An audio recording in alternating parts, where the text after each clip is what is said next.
Hi students, this is Mrs. Witt. Don't you just love this beautiful picture on the screen with Kaden Buckner's hand? I should have edited it, I forgot. But anyway, about the problem today, or what we're learning about one variable inequalities. We only have one variable. And so I'm going to kind of go back and talk a little bit about what we did in class. We didn't quite finish it all the way, so I'm going to finish it out and then talk about your homework.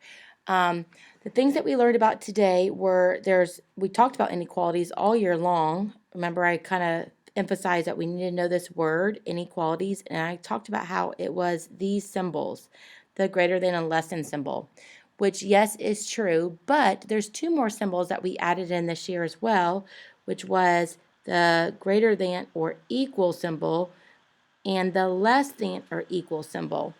And what that means is that whatever you have that is with the variable can be equal to that number, not just greater than, but it can be also equal. And these are represented when we graph them, because that's what we were practicing today, is if you're graphing a greater than or less than symbol, then you are just doing an open dot where you see the number. If it has the equal sign attached to it, then it's going to be a closed dot, which means that number that's below it can also be included in your list of numbers. So for today, we practice, you always, at the variables in front, which we have in number 1, the variables in front, x is in front, then you can follow your arrow. So, or you can follow like your symbol to match the arrow.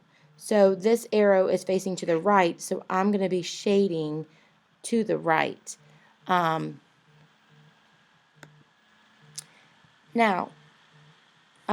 what we started off with today is we had to kind of create our own number line. Whoops. I don't know why this happened. Let me get rid of that. There we go. So we had to create our own number line. So I would start with, I'm trying to figure out what x could be. And think about this, is anything, if you look at your symbol, x can be anything greater than 5. So it could be 6, it could be 7, it could be 8, and so on. So those are some of the numbers that I might be writing over here once I graph, my number line. I'll be writing over here. So I want to start with making my number line. I'm going to place the 5 in the middle.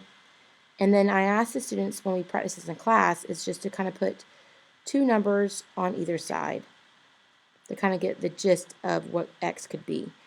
Now, since I do not have an equal sign below my greater than symbol, then my dot is going to be left open.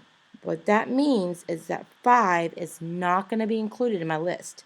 I would not include 5 in my list. But I can include anything greater than 5. So remember I talked about the symbol. See how the symbol is going to the right. I'm going to be going to the right as well when I shade in my number line. I'm going this direction. So basically, x could be anything that's on my shaded line, which would be 6, it could be 7, it could be 8, it could be 9, all the way to infinity.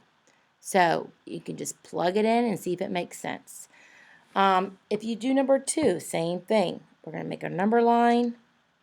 I'm going to start with 3, the number they gave me with my variable. I'm going to put 2 numbers above it, 2 numbers below it. And again, I look at my symbol, my less than symbol, and I see it does not have the equal sign with it. So I'm just going to do an open dot, and that arrow right here is going to the left. So I look and I see this arrow going to the left. This arrow is going to the right, so I don't want to shade in that way. I'm going to shade in this way. So what could be my numbers that x could be? It's not going to be 3 because, again, we have an open dot and we did not see that equal sign. So 3 could be, or what could be the x? It could be 2, it could be 1, it could be 0, it could be -1, -2, and so on. So always try to, plug it in where x is and see if it makes sense. So if I plugged in this 2, plug it in for x. So I go over here and I'd write 2 less than 3. So I basically just recopied down the problem, but instead of putting x, I put in one of my numbers. And does that make sense? Is 2 less than 3? Yes. So I know I shaded the right direction. If you look at number 3, I look at my number, that's with the variable, it's 8, so I place 8 on my number line. I would do 2 numbers ahead, 2 numbers below, but now I see something different. I see an equal sign with my arrow, an equal sign, which means now my dot is going to be closed in, and that indicates that 8 can be a part of my list now. It can be 8, and again, look at my arrow, it's going to the left, so this arrow is going to the left, so I'm shading in this direction. So my answer can be 8, it could be 7, it could be 6, it could be 5, and so on. So that is how we graph our inequalities. The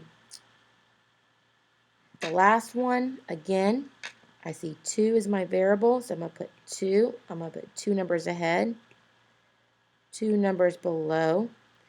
I look at my inequality and I see that there is an equal sign. So since there's an equal sign, I'm also going to do a closed-in dot, which means 2 is going to be included on my list. Whoops. Move this up a little bit. Now my arrow is going to the right in my expression here, and so I'm going to shade to the right. So x could be 2, it could be 3, it could be 4, all the way down on my number line, however far you want to go. Because remember, a line goes on and on in either direction. But in this case, it's going just to the right. So it's going to be 2, it could be 3, it could be 4, it could be 5, and so on. So we practiced that today. Then on the back side, we had some problems that look like this, where we could do multiple choice, which was a little bit easier, but we had to kind of practice where it was kind of hard to see which way it was shaded. So like on the first one, we can tell there's a closing dot, and I had the student shade this way. So then they had to find the inequality that matched it, So I notice there's a closing dot. So I know there's a closing dot. I'm looking for a symbol like this or like that. So I immediately knew I could get rid of A and I could get rid of D. Those could not be one of my choices because of that closed-in dot. So now I'm looking for, I know the arrow is going to the right, so I know my numbers would have to be whatever I plug in. So if I plugged in 4 for x, it should make sense. So if I plug in 4 here, is 4 greater than or equal to -2? And that is correct. So that's why B would be our answer. So we did a few of these today, which these were a little bit easier because you didn't have to come up with inequality. You had some choices to choose from. So again, the first thing we did is we looked at those dots, and that was an open dot. So I knew to get rid of C, and I knew to get rid of D, because it would not be equal at all to that number.